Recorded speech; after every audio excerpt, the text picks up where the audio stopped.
apply to type 1s. What are the success rates? How long should a type 1 expect to get results over as opposed to a type 2? And I know that some people watch the film just aren't sure. They're like, well, is this for type 1s also, or No, it is for type 1s also, Yeah. and the results are immediate. I mean, you're talking about being able to take your insulin levels or injection levels down from, say, 70 units to 10 units Yeah. over a period of time. Over a period of time. But immediately within the first week, probably cutting that in half. Definitely within the first 2 weeks. Is there any, Which right there, by the way, is a total miracle. Yeah. Oh yeah. That within 2 weeks you could cut your diabetic insulin down by half. Yeah. Is amazing. Yeah, and I know some people. I mean, some people might, it might take them longer. They might be stuck at 5 units or 10 units, but that's still way better than 70 units. Yeah. So that's a big improvement. So, yeah. And what about? Is there any difference between, kids with type 1 and adults with type 1 in terms of, success rates or the approach as well? Good question. I mean, Gabriel Cousins could answer that better than I can. I would say, in my experience, no, it's been the same approach for everybody. Yeah. That's what they do at the Tree of Life. They do their diabetic research, and their strategy is the same for everybody. The results are amazing. I mean, it's been 30 years of research, on nutrition and diabetes. It's irrefutable at this point. I will say this, that my feeling about diabetes type 1 in children, and if you contracted diabetes type 1 when you were a child, I believe the actual source of it is viruses in dairy products. That's my very strong intuition about it from polling people and just what I've seen over my lifetime. And I believe one of my dad's friends, my dad's a doctor, one of my dad's friends, he may have long ago tuned me into that because I've known that for a long time and I've been looking at it for a very long time. When I say a long time, I'm talking about 20 years, even before I got professionally into this field. Yeah. In terms of dairy, tell me a little bit more about dairy, because I was at the dentist the other day, and my dentist, who just saw Simply Raw, she loved it, and she said, oh, but I love dairy, and I said, you know what, I'm going to come back to you, I'm going to get you all the reasons, all the stuff about dairy, especially, the everyday dairy that you have. Tell me about why somebody shouldn't be doing dairy, right now on a diet. Oh, okay. Well, one of the reasons, the main reasons with diabetes, there's two. One of them is diabetes and regular. And just regular. Okay, well, with diabetes in particular, though. Yeah. Because it appears that the galactose, the sugar that is in dairy, is actually antagonistic to a healthy pancreatic response. It's antagonistic to being able to produce insulin properly and your body's ability to manage insulin. Another problem is this virus contamination. Yeah. There is a huge contamination of viruses in dairy products. My feeling about raw dairy products is it's great if you culture it. Yeah. It's great if you separate off the butter so it doesn't have any of the viral components that are in the original raw cow's milk or raw goat's milk. And ultimately, I think that's where we're going to land on this issue of like raw dairy products is the cultured stuff, because the cultures, the bacteria that you add to the milk to create these kefirs actually kills off the viruses. Yeah.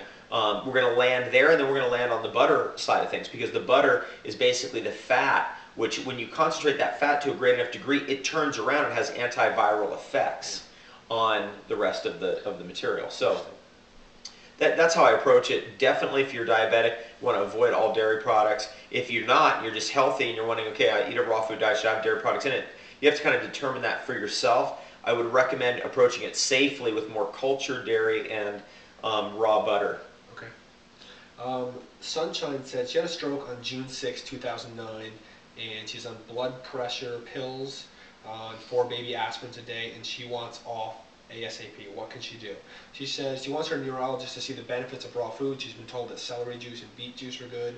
Do you know of any studies in regards to that she can show him, or what can she do? There's so much that you can do if you've had a traumatic injury like a heart attack or a stroke. What it's indicating is that you're building up plaque and you're under hypertension. It's both of those. So one of the things we can do right away is open up the meridian system of our body. We're coming into the late spring, summer now. Yeah. Now it's time to get outside barefoot. Walk the beach barefoot every day. Get in the ocean barefoot every day. Get into a lake, stream, creek, river, anything every day that you can barefoot, and get that electrical connection opened up with the earth. That is a very powerful effect of loosening up hypertension all through your body. When we're in the rubber-soled shoe, we're insulated from the earth, and there's a subtle tightening, especially in our breathing, Yeah. Well, we can take it even further. We've seen changes in an hour in people's blood from the time if they're barefoot outside versus if they're inside. Yeah. And the change is always in the direction of if we get the shoes off, we lose constriction.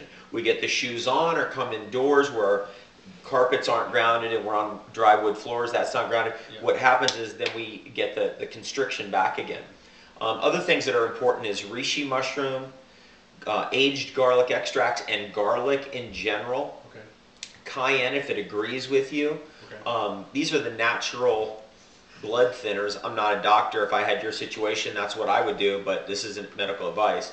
And other ones that are really important for the blood are hawthorn, which I really like hawthorn a lot. Hawthorn is such an interesting plant. It's a type of an apple, but it's a very exotic, bizarre type of an apple. And I have many hawthorn trees on my property. They don't produce every year. They kind of change their appearance and look like a different tree some years. Okay. This is one of the most interesting trees out there. And we know that hawthorn does wonders for our heart. It can do wonders for our cardiovascular system as well. And of course, all these things about raw food is just excellent. It's the best thing ever. Yeah. Vegetable juices and sprouts are amazing. Where we get into trouble is foods that are very gluey and thick that don't digest properly, and also calcium supplements or any supplement containing calcium or any dairy, because dairy today has chalk added. It has actually calcium added back in, which causes calcification and can actually cause worse cardiovascular problems.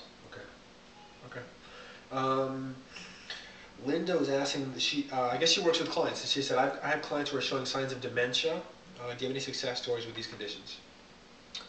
I heard a woman the other day told me that she actually got one of her relatives all the way out of a Parkinson's condition. Really? And that was pretty amazing. There's so much that can be done today. I mean, this whole story of there's no cure, that's just that's the party line. That's the Politburo party communist line, or whatever you want to call it. It's like, that's the government bottom line. So any other opinion is not allowed. There's certainly so many things that can be done to reverse neurologically degenerative types of conditions.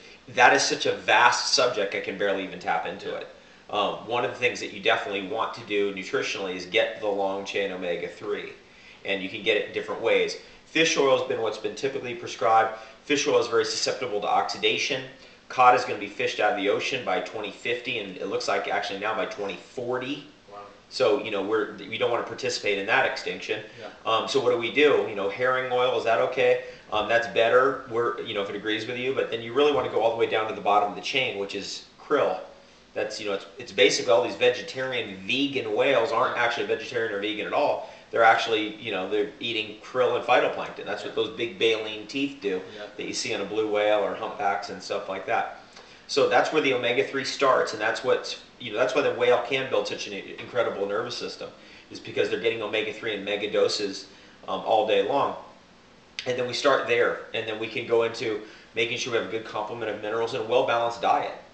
Just a well-balanced diet. You have your roots, you have your leaves, you have your fruits, you have your seaweeds, you have your nuts and seeds, you have flowers in your diet, you have things that are coming from all these different categories, have well-rounded diet, and then you start approaching the really unique herbs like lion's mane, mucuna, chaga, using megahydrate as a delivery vehicle for all of those things, plus the omega-3 as well. The medicinal mushrooms in general are neurosupportive, but in particular, it's this chaga and lion's mane. Mucuna is right on point, by the way, for Parkinson's. It's exactly antagonistic to Parkinson's. Okay. And we can go on like that. I could do a whole lecture on that for hours. I know you could. So the raw food, does this type of eating constipate a person? How do you stay regular with the raw food diet? It's all over the board. Some people can't handle the fiber, so they become constipated. Yeah. I grew up on like mushy carrots and potatoes. I never had fiber. I didn't know what it was. Yeah. So fiber is the cellulose in vegetables. It's the part of the vegetable that actually has the rigidity. It's the part of the fruit, like an apple. You bite into an apple and it's hard. That's the fiber. Yeah. And that fiber is what actually we require to draw off toxins off our body.